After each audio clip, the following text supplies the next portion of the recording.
الحمد لله رب العالمين والصلاة والسلام على سيد الأنبياء والمرسلين. أما بعد فأعوذ بالله من الشيطان الرجيم. بسم الله الرحمن الرحيم.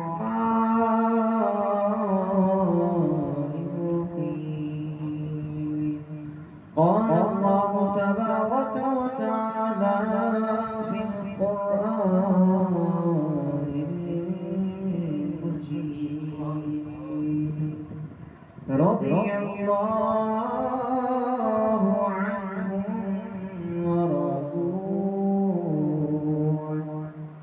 آمنت بالله صدق الله العظيم. إن الله وملائكته يصلون على النبي يا أيها الذين آمنوا صلوا عليه وسلموا تسليما. قل الصلاة والسلام عليك يا رسول الله.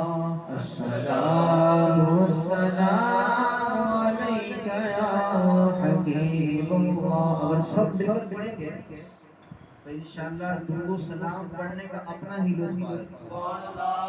اور الصلاۃ والسلام علیک یا رسول اللہ، یہ درود و سلام تو ایسا ہے کہ اس کو پڑھتے جائیں اور گنبد خضرا کو یاد کرتے جائیں. جنہوں نے گنبد خضرا کی زیارت کی ہے ان عشاق کی زبان پر یہی درود و سلام ہوتا ہے. تو آئیے مل کر پڑھیے، کیا پتا کہ ہمارا یہ پڑھنا قبول ہو جائے اور سنہری جالیوں کے سامنے کھڑے ہو کر گنبد خضرا کے جلووں میں گم ہو کر یہ درود و سلام پڑھنا نصیب ہو جائے. الصلاۃ والسلام علیک یا رسول اللہ. الصلاۃ والسلام علیک یا حبیب اللہ. الصلاۃ والسلام علیک یا نبی اللہ وعلی آلک وصحابک یا نور اللہ. محترم پیارے بھائی، الحمدللہ اللہ تعالیٰ کے فضل و کرم سے آج کی اس مبارک محفل میں ہم سب حاضر ہیں. اللہ تعالیٰ ہم سب کی حاضری کو اپنی بارگاہ قبول و منظور فرمائے. اس محفل پاک کو سجانے کا مقصد یہ ہے کہ اس گھر کے ایک نوجوان مرحوم صدام کا انتقال ہوا. ان کے اصال ثواب کے سلسلے میں اس محفل پاک کو سجایا گیا ہے. دعا ہے اللہ تعالیٰ مرحوم کی بے حساب بخشش و مغفرت فرمائے اور اللہ تعالیٰ مرحوم کے درجات کو بلند فرمائے اور اس گھر کے اس خاندان کے جتنے بھی رشتہ دار آس پڑوس کے رہنے والے انتقال کر اللہ تعالیٰ ہم سب کی بے حساب بخشش و مغفرت فرمائے اور جتنے بھی احباب اس محفل پاک میں تشریف فرما اللہ تعالیٰ ہم سب کے بھی مرحومین کی بے حساب بخشش و مغفرت فرمائے. یہ ماہ مبارک ماہ ذوالحجۃ الحرام عظمتوں والا برکتوں والا ماہ مبارک ہے. اس ماہ مبارک کی 10 تاریخ کو سنت ابراہیمی کی یاد تازہ کیا جاتا ہے. عید کے ایام میں سنت ابراہیمی ادا کی جاتی ہے اور اسی ماہ مبارک میں ایک ایسی عظیم ہستی کا یوم شہادت. یوں تو پیارے محبوب علیہ الصلوۃ والسلام کے ہر یار کی شان و عظمت جدا گانا پیارے محبوب علیہ السلام کے ہر عاشق کا عشق نرالا، لیکن پیارے محبوب علیہ السلام کی یاروں میں، پیارے محبوب علیہ السلام کے اس شاد میں جس کا نام صدیق ہے اس جیسا کوئی، جن کا نام فاروق ہے ان جیسا کوئی فاروق نہیں، جن کا نام عثمان غنی ہے ان جیسا کوئی عثمان غنی نہیں، اور جن کا نام شیر خدا ہے ان جیسا کوئی شیر خدا ہے۔ تو پیارے محبوب علیہ السلام کے ہر یار کی شان جدا گانا ہے، جس یار کا ذکر کریں اسی یار کا ذکر کرتے ہوئے لبوں پر مسکراہٹ آ جاتی ہے، چہرہ کھل جاتا ہے۔ جب پیارے محبوب علیہ السلام کی یار کا ذکر کرنے پر چہرے پر مسکراہٹ آ جائے تو سوچئے پیارے محبوب علیہ السلام کے ذکر کی برکت سے ہمارے دل کیوں نہ روشن ہو جائے۔ جب پیارے محبوب علیہ السلام کی یاروں کا ذکر کرنے کی برکت سے ہم حشار بشار ہو جاتے ہیں تو اسی لیے کوئی محفل میلاد کا نام ہی لیتا ہے ہم خوش ہو جاتے ہیں۔ پیارے محبوب علیہ السلام کی یار کے ساتھ عقیدت و محبت رکھنا، الحمدللہ ہمیں ایسا نصیب ہوا کہ جب ہم صدیق اکبر کی شان بیان کرتے ہیں تو مولا علی کی شان ہی کٹاتے ہیں۔ ہم جب شان مولا علی بیان کرتے ہیں تو کسی صحابی رسول رضی اللہ تعالی عنہ کی توہین نہیں کرتے۔ جب ہم صدیق اکبر رضی اللہ تعالی عنہ کی شان بیان کرتے ہیں سننے والا سمجھتا ہے کہ یہ سب سے زیادہ صدیق اکبر سے محبت کرتے ہیں۔ جب ہم ذکر فاروق اعظم کرتے ہیں تو سننے والا یہ سمجھتا ہے کہ یہ سب سے زیادہ فاروق اعظم سے محبت کرنے والے ہیں۔ جب ہم ذکر عثمان غنی کرتے ہیں تو سننے والا سمجھتا ہے کہ یہ عثمان غنی رضی اللہ تعالیٰ عنہ سے سب سے زیادہ محبت کرتے ہیں۔ جب ہم ذکر مولا علی کرتے ہیں تو یہی سنائی دیتا ہے کہ جیسی مولا علی سے محبت کرتے ہیں ایسی کسی سے محبت نہیں کرتے۔ الحمدللہ اہل سنت والجماعت کا عقیدہ اور نظریہ اور سبق یہی ہے کہ ہر ایک صحابی رسول رضی اللہ تعالیٰ عنہ کی شان و عظمت ایسی بیان کرنی ہے کہ سننے والا یہ سوچنے پر مجبور ہو جائے کہ یہ سب سے زیادہ محبت کس سے کرتے ہیں۔ تو اللہ تعالیٰ ہمیں مسئلہ کی حق اہل سنت سے قائم دائم رکھے، اسی میں جینا مرنا عطا فرمائے۔ جب ہمارا وقت آخر آئے تو کلمہ طیبہ پڑھتے ہوئے اس دنیا سے ہمارا جانا مقرر ہے۔ تو آج جس مبارک ہستی کا ذکر خیر سننا ہے انہیں عثمان ابن عفان کہا جاتا ہے، انہیں ذوالنورین کہا جاتا ہے کہ جن کا یوم شہادت 18 ذوالحجۃ الحرام آپ رضی اللہ تعالی عنہ کو شہید کیا گیا، اور آپ رضی اللہ تعالی عنہ ایسی شان و عظمت والے ہیں کہ آپ کی ایک ایسی شان کہ جس پر تو صحابہ کرام ناز گئے کہ پیارے محبوب علیہ السلام کی 2 شہزادیاں یک کے بعد دیگرے عثمان غنی رضی اللہ تعالی عنہ کے نکاح میں آ گئے، اور آپ ذوالنورین کہلائے، 2 نور والے کہلائے،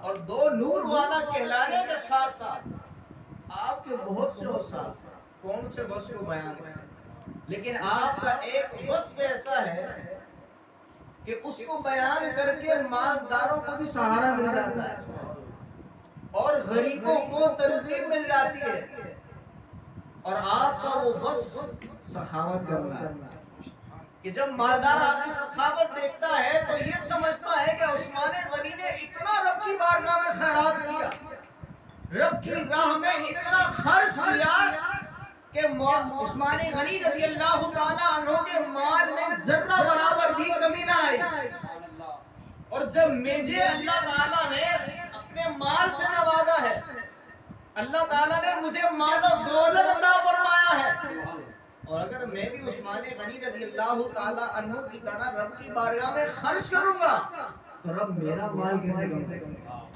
عثمان غنی رضی اللہ تعالی عنہ کا راہ خدا میں خرچ کرنا اس کے ایسے عظیم عظیم واقعات اپنی مثال آپ ہیں، لیکن ایک بڑا ہی خوبصورت واقعہ پیش کرتا ہوں۔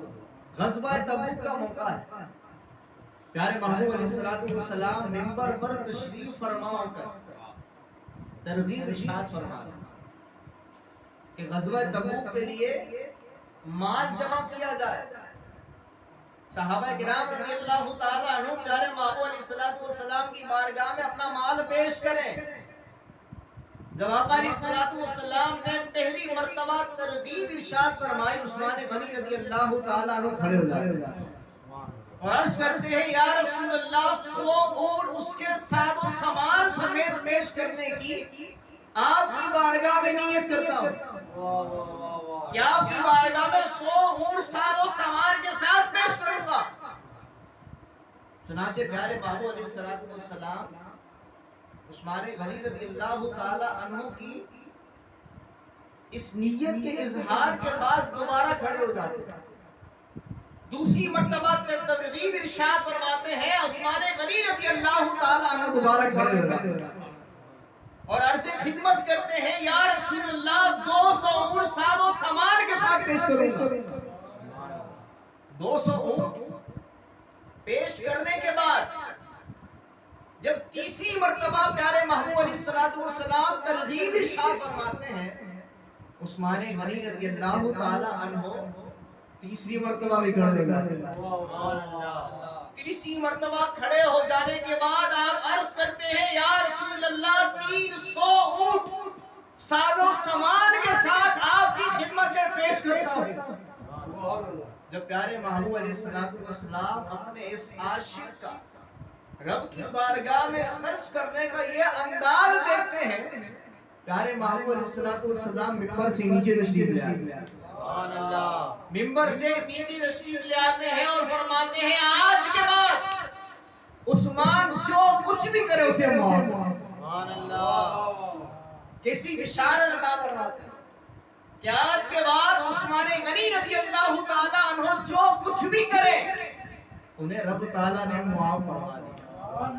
اچھا اب جب ہم نے سنا تو سننے والا یہ سمجھ رہا ہے کہ عثمان غنی رضی اللہ تعالی عنہ نے 300 اونٹ پیش کرنے کی حامی بھری ہے۔ پہلی مرتبہ فرمایا 100 اونٹ، دوسری مرتبہ فرمایا 200 اونٹ، تیسری مرتبہ فرمایا 300 اونٹ۔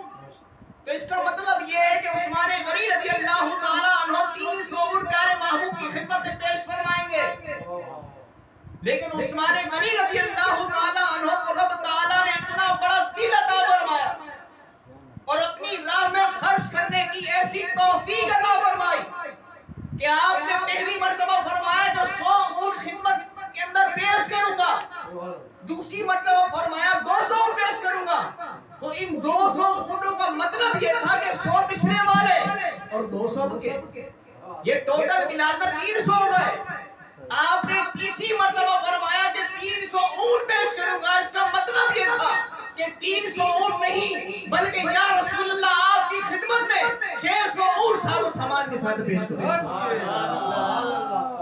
یہ آپ کا رب تعالیٰ کی بارگاہ میں خرچ کرنے کا جذبہ تھا کہ سننے والا بھی یہی سمجھ رہا ہے کہ 300 اونٹ دیے جائیں گے، لیکن آپ نے جو فرمایا اسے سچ کر دکھایا۔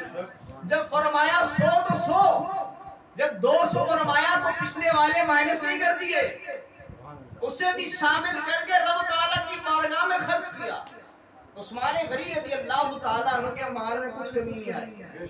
آج لوگ زکوٰۃ سے بچنے کے لیے شعبان کا مہینہ آتا ہے تو مکان بنانا شروع کر دیتے ہیں، جناب زکوٰۃ نہیں دینی پڑے گی۔ قربانی کے دن آتے ہیں، جناب محرم سے پہلے بچے کی شادی کرنی ہے، قربانی نہیں کرنی پڑے۔